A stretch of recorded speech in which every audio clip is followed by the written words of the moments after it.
Hukum atau undang-undang Allah adalah bersifat universal dan tidak pernah berubah. Hukum Allah berlaku bagi segenap umat manusia tanpa melihat tempat dan waktu.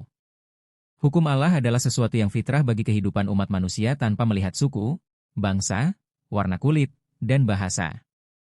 Sangat berbeda dengan hukum negara-negara bangsa atau hukum hasil konsensus manusia yang syarat dengan kepentingan pribadi, kelompok, golongan, atau penguasa penjajah. Hukum buatan manusia hanya bersifat parsial, sesaat dan berpihak pada mereka yang berkuasa dan berduit.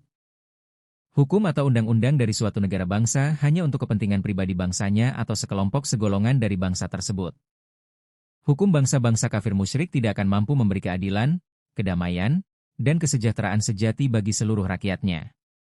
Akhirnya, masing-masing bangsa atau negara merasa bangga dengan bangsa atau negaranya masing-masing. Tiap-tiap partai dari suatu negara merasa bangga dengan partainya. Tiap-tiap golongan atau kelompok pun merasa bangga dengan golongan atau kelompoknya. Berbicara kedudukan Allah sebagai Rabb, maka berbicara tentang rububiyah atau aturan hukum Allah.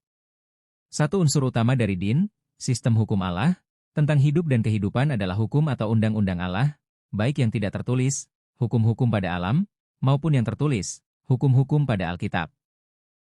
Tentu saja, kumpulan hukum-hukum Allah yang tertulis dalam Alkitab, Taurat, Injil, dan Al-Quran, adalah hukum yang harus ditegakkan dan dilaksanakan dalam kehidupan umat manusia. Hukum Allah harus menjadi hukum positif. Lalu apa hubungannya dengan kemusyrikan? Ketika umat manusia atau suatu negara bangsa tidak menjadikan hukum Allah sebagai undang-undang atau hukum positif dan mengambil hukum negara-negara bangsa penjajah penguasa yang merupakan produk dari pemikiran dan syahwat manusia sebagai undang-undang atau hukum positif, maka sesungguhnya mereka atau bangsa itu adalah manusia atau bangsa yang musyrik. Mereka telah melakukan perbuatan syirik rububiyah.